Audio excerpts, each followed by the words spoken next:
Gaza's health ministry says at least 413 people are dead after Israel's latest airstrikes, with over 600 more wounded, and the numbers are still climbing.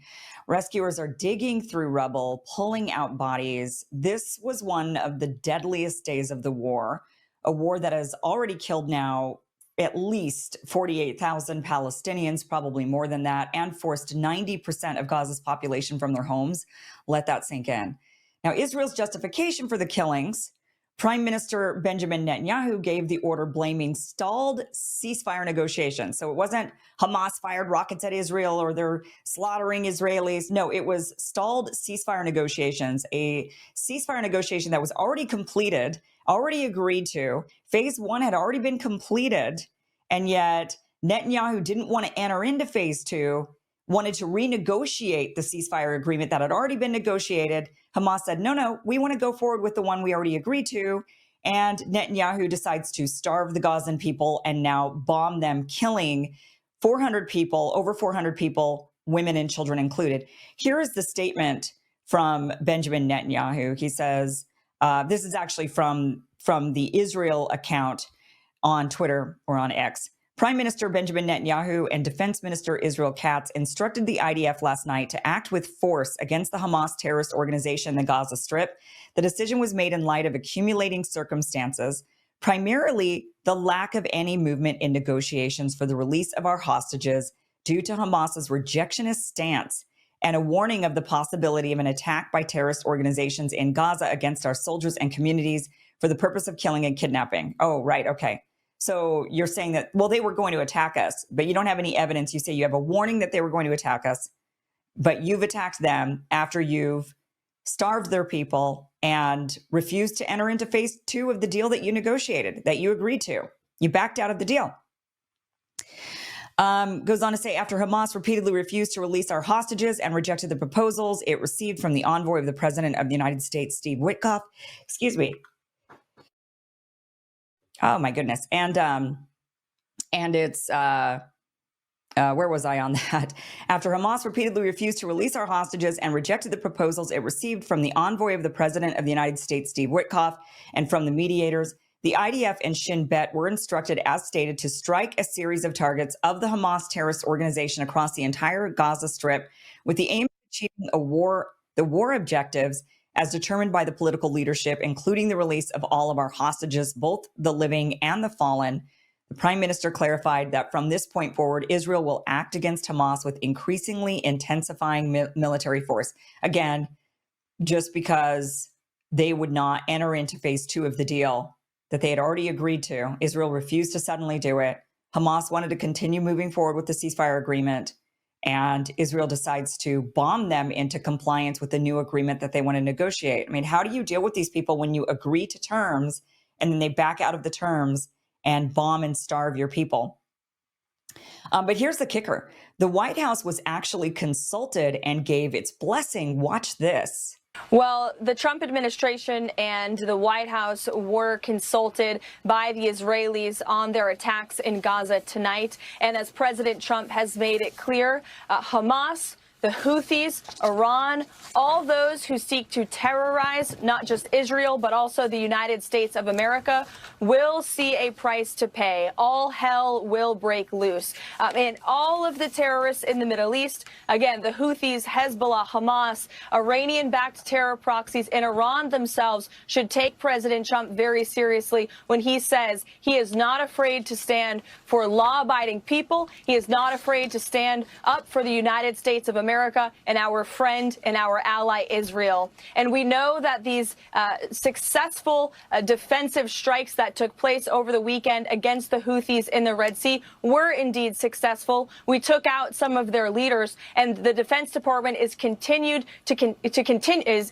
to continue with this campaign if the Houthis continue with their retaliatory measures. The president is going to stand for the navigation, freedom of navigation of our seas, which is a very basic principle that unfortunately the previous administration refused to stand for, and that's why we are in this mess in the Middle East in the first place. President Trump inherited a lot of problems, Sean, because of the incompetence and the weakness of the Biden-Harris administration, but he is focused on fixing them, and our allies and our adversaries better take him seriously. Okay, so that's right. The US government knew about this, and instead of pushing for peace, it backed the strikes. And Trump didn't inherit this mess from Biden, like she was saying. He inherited this mess from decades of previous leaders who allowed our country to be bought and controlled by the Israeli lobby. So Hamas, as far as now what, Hamas has not fired back, but they are calling out Netanyahu for torpedoing the ceasefire and risking the lives of Israeli hostages. And according to reports, Hamas still holds 24 live hostages and the remains of 35 others. However, Hamas has stated that one hostage was killed in Israel's bombings and two were injured. Um, so, it just goes to show Israel doesn't care about their hostages. They're willing to kill them in this whole entire endeavor. That is not their ultimate goal. Otherwise, they wouldn't have just killed one. The reactions from Republicans have been really interesting with all of this. The MAGA crowd is not all in favor of the new wave of bombings in the Middle East and saber rattling against Iran. Marjorie Taylor Greene tweeted this: I have not heard a single American say they want another war in the Middle East or anywhere else. Not one. All I've heard is a loud cry demanding our government and its leaders put America first. I don't support going to war on behalf of other countries.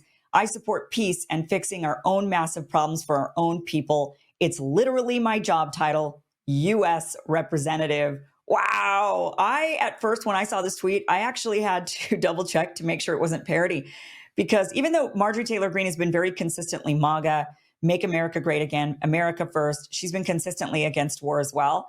The fact that she actually called out Israel in this tweet by saying, I'm not interested in going to war for another country, and my job title is U.S. Representative. Wow, good for her. I'm now a big Marjorie Taylor Greene fan after that tweet. I think that is just fantastic that she says that. I mean, plenty of others have. And also, according to AIPAC Tracker, Marjorie Taylor Greene doesn't take any AIPAC money either. So that's why maybe she's able to speak like that.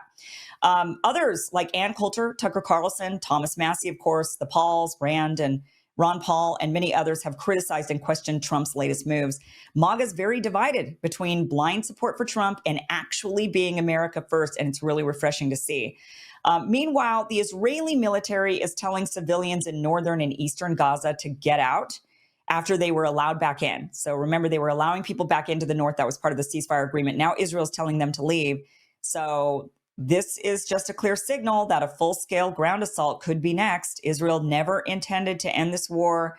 They did it to placate Donald Trump, to ensure that, I mean, I don't know what happened between the time that Trump negotiated the original ceasefire deal and now. What sort of blackmail Israel hung over his head or something? I mean, it's highly suspicious. I mean, of course, he has a campaign that's heavily funded by the Israeli lobby. He's taken about $230 million from his campaign, but his campaigning days are over. So why would he even need to worry about that at this point? I mean, it seems like he'd be able to actually run the country in a way that's best for the country. But, it just gets really suspicious when we see all of these politicians who run on campaigns of being America first, running on peace. I mean, Donald Trump was getting that Muslim vote, saying that he was going to be the peace guy.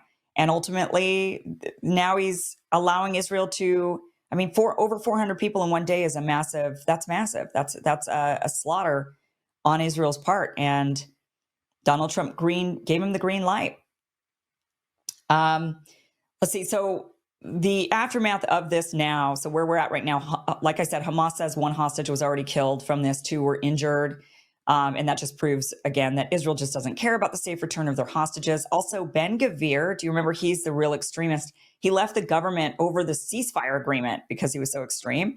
Well, guess what? Now he's rejoined the government because the war is back on. So this will be a stain on Donald Trump's legacy. The fact that this war is allowed to go on, Genocide Joe was a thing, and now we're going to be blaming it on Donald Trump if he doesn't get a handle of Netanyahu and Israel. And if he allows us to escalate into a further bigger war, which we're about to bring on a guest to talk about what is going on in Yemen and how that might lead to a bigger war in Iran, that will absolutely be a slap in the face for the people who voted for him, the America First MAGA who voted for Donald Trump, wanting to put an end to these wars in the Middle East. That would be an absolute slap in the face. And this would 100% be a stain on Donald Trump's legacy. And he could just forget about that Nobel Peace Prize he wants so badly. Show, which has a new showtime. Catch the full Kim Iverson Show, 2 p.m. Pacific, 5 p.m. Eastern. Head to KimIversonShow.com. See you there.